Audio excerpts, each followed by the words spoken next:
everyone. Thanks for tuning in. My name is Debra Chen, and I am the executive producer and host of The Great Fail. It's a true crime inspired business podcast that examines some of the greatest and most prolific business failures, and where we learn from the mistakes that have brought down huge brands and major corporate empires. And because this is a new show that's set to launch the first half of 2020, I wanted to kind of provide a little bit of context and behind the genesis of The Great Fail.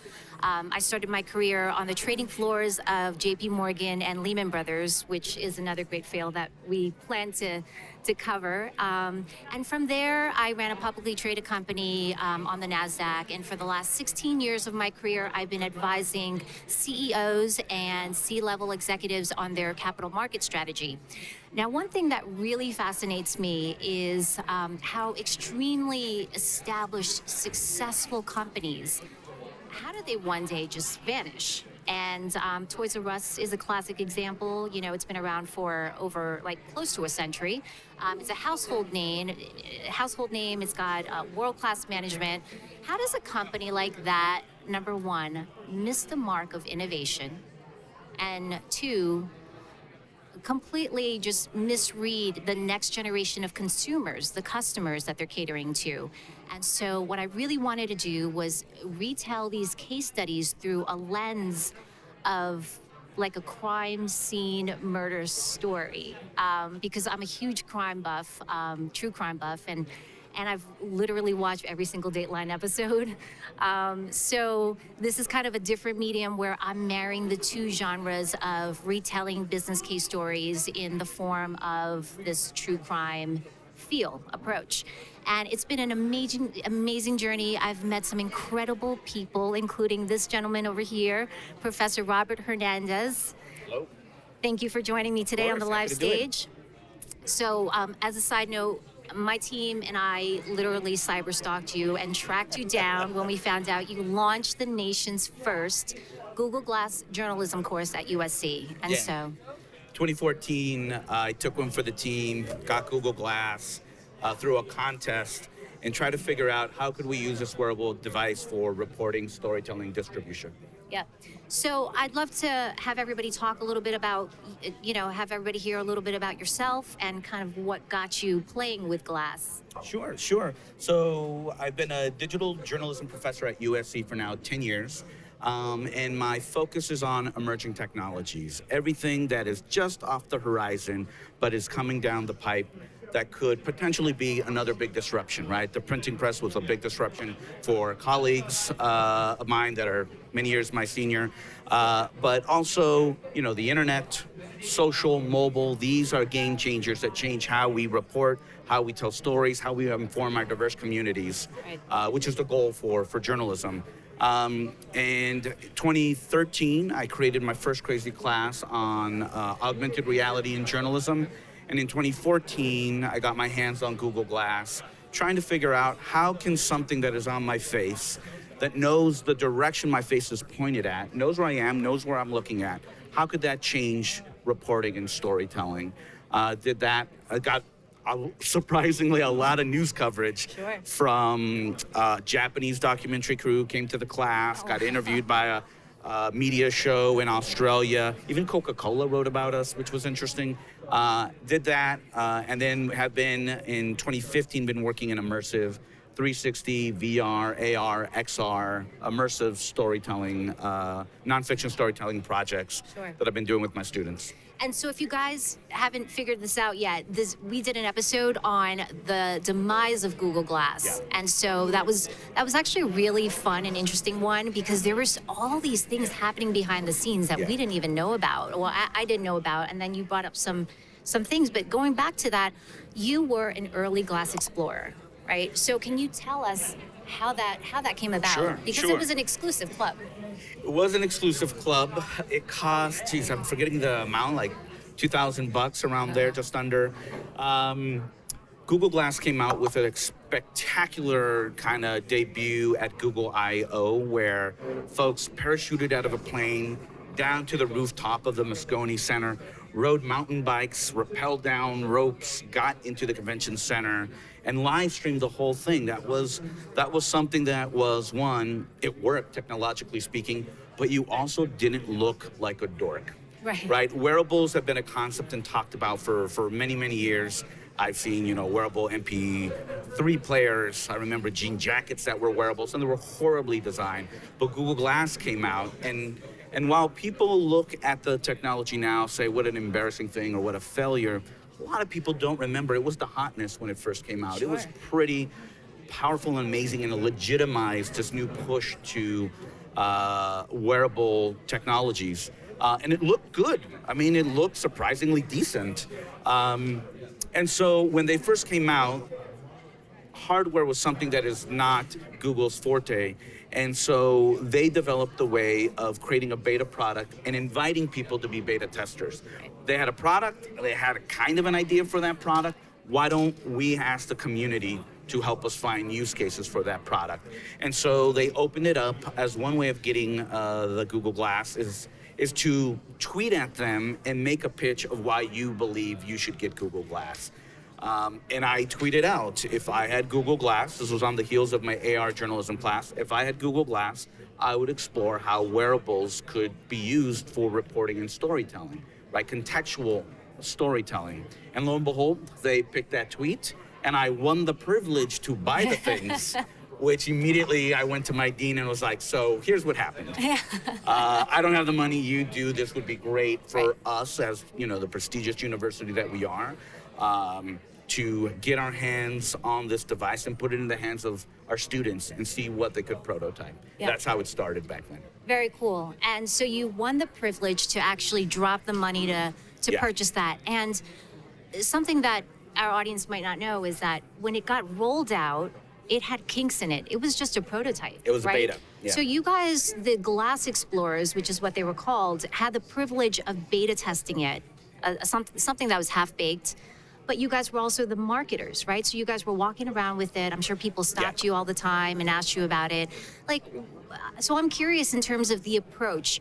Do you think that rollout where you're rolling out a half-baked product, is that something that you think was brilliant or a little bit obnoxious, because you guys didn't even get a discount on that. It was just a full price. You know what? Product. I actually think it was brilliant, but the time from rolling it out to putting it into the hands of beta testers to the next stage, that just took way too long, and that's where it died off. Sure. And that vacuum that was created took it a different way, and we can talk about that. But the initial rollout I thought was really clever, not giving it away, and getting people to pay for it, understanding that it was a beta, eyes wide open, and to try it out and put it in so many diverse people's hands to see what community it would resonate with. Sure. And naturally, people would talk to me about it, and overwhelming positive reactions. I had maybe one semi-negative reaction in the whole time I had Google Glass. Here in LA, and other places in the country and eventually the world were overwhelmingly positive reactions. In the Bay Area, though, there was something happening with gentrification. If folks remember the drama and the controversy around Google buses undercutting public transportation in the Bay Area, that became a symbol of elitism. Right. And how these rich digital companies were undercutting the fundamentals of community infrastructure started to become a bigger and bigger issue, a disconnect from Googlers and everybody else in the Bay Area. Sure, and it seemed like that was kind of what they were projecting from the beginning of the launch, because right when you described the whole, scaling down the Moscone Center, I mean, okay, so this was backed. This is a project that was backed by one of the world's largest companies, right? Money. And it was in the hands of President Obama to Prince Charles. Lady Gaga was wearing it, Beyonce. I mean, everybody was wearing it. It was kind of a shoe-in. You had unlimited amount of resources to back it up, and you had the celebrities wearing it. Diane von Furstenberg actually unveiled it in her fashion show. There was just so much hype, right?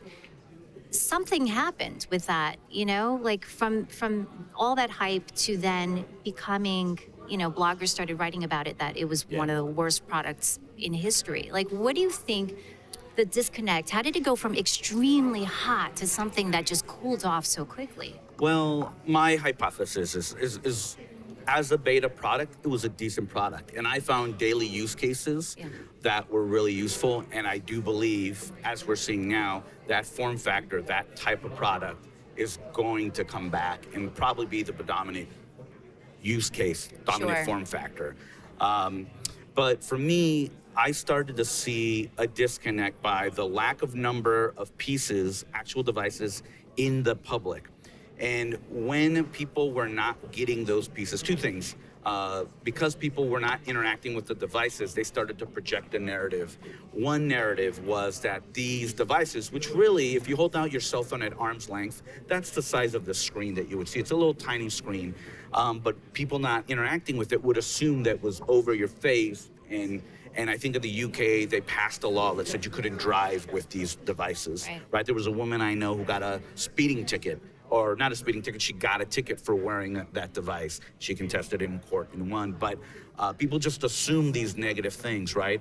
There is, whenever there's a new technology, a new disruption, there's a pushback that we say it's the end of the world, it's gonna make us dumber, it's going to, what about the children? That narrative was clearly playing out. But another narrative that is really juicy and like an incredible twist and turn was the strategy of the marketing was really doubling down on the elitism of the product and who had it.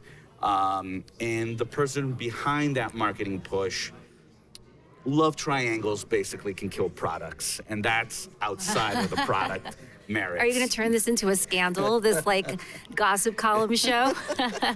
Well, so it turned out, I don't want to give away some things, but lots of twists and turns really undercut the validity of the product, even though it had all these things going for it. And it just went from a shoe-in, a guaranteed winner, to destined loser in those times. Well, one thing, when I spoke with you, I did not know about this, was this mysterious barge, which I'd love for you to talk about because it was amazing. So if you Google barge, it was getting media coverage of this mysterious barge out in the bay. People just knew it was a Google barge, but they didn't know what it was for. I didn't know what it was for, but sources inside Google told me something that, thankfully, you've looked into it and confirmed it. But my sources inside Google told me that it was really going to be a Google Glass store that they aim to float into the water, right into the bay.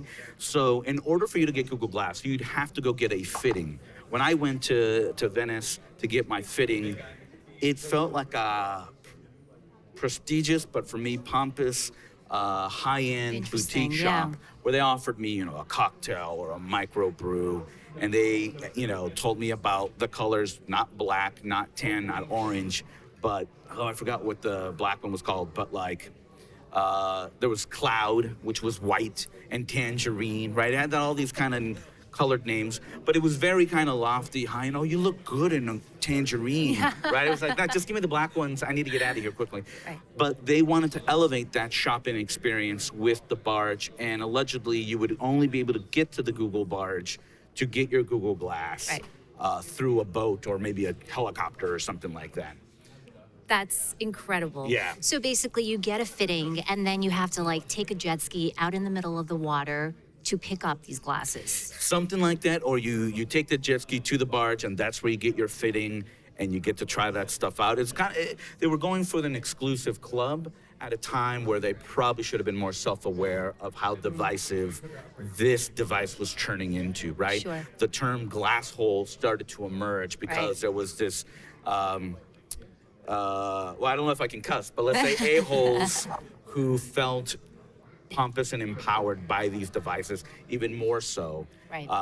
And therefore, that started to show cracks in the disconnect of the haves, the framework of the haves and haves not of Google Glass. Right. Yeah, I know that social acceptance and privacy concerns became a real major issue that they didn't kind of factor in, or maybe they missed the mark on understanding how that was going to happen. And then the fact that it was such an elitist product, and that it was so exclusive, I'm sure that kind of added to how it added to people kind of resenting it or something, you know? Yeah, resenting is a good word for it. It really, again, look at the product in isolation. It's a good product. Right. I wish it went mainstream. There are so many different avoidable but unforeseen variables that really brought it down. And the recording actually is something that we as society would easily adapt to, right? The premise or the concept of privacy. Right now, we know when someone has their cell phone out pointed at you, they could be reading news or they could be recording you, right? We've adopted and evolved with that type of use case in communities. So I could see the privacy part coming out of it. It would blink red to let you know you were recording. But the problem was, and this is another infamous moment, where there was a bar in the Bay Area where someone asked a glasshole, I'll use that term for this individual, hey, would you mind moving Google Glass? I don't want to be recorded. And this person said no. Like another common sense person would be like, yeah, no problem. I don't care. Sure. But this person decided to be confrontational. The person decided to fight back. Word is someone slapped someone and the glasshole claimed it was a hate crime. Right? So again, had nothing to do with the device, just poor social cues or social decision making there. That just piled on to the resentment and the elitism that was starting to build around that I would be product. uncomfortable. I mean, if I was in the bathroom with somebody and they Naturally, had it on, right? Yeah. So what I did was, at the time on campus, I would have meetups. I would organize a meetup to meet other dorks that had Google Glass to kind of figure out what's the reaction to you, right? I was user testing on my own these things, and how do you define your social dynamic, right? There were people with cell phones out in the wild before cell phones were a common thing, right? All these products are new and go out into the wild, and people have to kind of figure out, how do I bring a cell phone into the bathroom, right? I'm not going to go walking in this way, and so naturally, talking to folks, it's just put it up like you put sunglasses on the top of your head or something like that. Be socially aware of your environment and be respectful to people. Or I would announce people, like, I'm going to record Google Glass, if that's okay with people, take pictures. I traveled to Saudi Arabia, China with it, and had really positive reactions to it. Tested out a couple things where, could I take a picture of someone without them noticing, right? Because at the time, you would have to unlock your phone, go to the camera app, and press a button, right? With Google Glass, all I would have to say is, okay, Glass, take a picture. Or I just press a button and no one would be the wiser that I took video, took photos. I wanted to test out that social framework to see if it was appropriate or not. Yeah. And so I think that was really interesting because that was one of the major blows I think that they received. Another thing, and you correct me if you disagree with this, the fact that, so it was a product launch that didn't have to be completely a finished product yet, right? But would you have said that, can you compare that to like the parallels of Twitter? Because I know you mentioned something about that. It was something where they were kind of in the same vein. Twitter was only available to the celebrities at one point, and then when they rolled it out to the masses, something happened. In 2007, Twitter rolled out at South by Southwest, and actually I believe they rolled it out to the masses because probably celebrities wouldn't have known what it was. But they just started to tweet, here's this thing, here's this platform. And what happened was the community developed the idea of at replies, right? When you put at somebody, when you reply to someone on Twitter, that wasn't Twitter, that was the community. The hashtag idea, how do we let people know we're talking about a topic? The hashtag, or back then, the pound sign, that was created by the community. The retweet, created by the community. It wasn't the company, it wasn't the product that built these use cases and engagement, its own vocabulary. It was the community that did that. And it was lightning in a bottle, and there was a spark of that with Google Glass. Yeah. We have 2 minutes left. So I know that happened quick. So I would say, let's say the takeaways for some of these, because we have executives tuning in, investors, entrepreneurs. What do you think some of the major takeaways are? Every product is different, and your podcast is going to be great at dissecting the failures, but in a really engaging storytelling format. For the Google Glass, there are different approaches of how you roll out a product. If I were in a time machine and advising them, I would tell them, it would be better to put these in as many hands as possible. Sure. And drop the elitism Yep, type that's a of good point. approach. Yeah. Just like we now see, cell phones. I used to use the analogy when cell phones first came out. It was Gordon Gekko, it was Zach Morris for a certain generation. It was yuppies, wealthy banker yuppies, the evil bankers. But now we all live with our cell phones. We would freak out if we left the Sure. house without the cell phone. Yep. They should have done that approach, put it into the market, and let people really understand how this product could really integrate into people's lives. Okay. And then I have one really important question to ask you. Has anybody called you a glass hole? Not to my face. I try to be respectful and inclusive in all the work that I do. So luckily, I don't believe I have that reputation. Yeah. So tune in to The Great Fail, where we're actually going to have a conversation about that cheating scandal, Yeah. which we didn't get to cover. No, I wanted to kind of tease it. Professor, can you give your social media handles Sure. in case anybody wants to? All of you guys should be following, but I go by web journalist across all social platforms, Twitter, LinkedIn, stuff like that. Great, So, okay. At web journalist. and then go on thegreatfail.com. We're going to be providing some updates on our launch date. And if you have any case studies that you'd love for us to explore, please hit us up. And then if you have any great failures of your own, your uncle's dating app, or even just some funny stories that you have about launched and failed businesses, let us know. Again, www.thegreatfail.com. Thank you.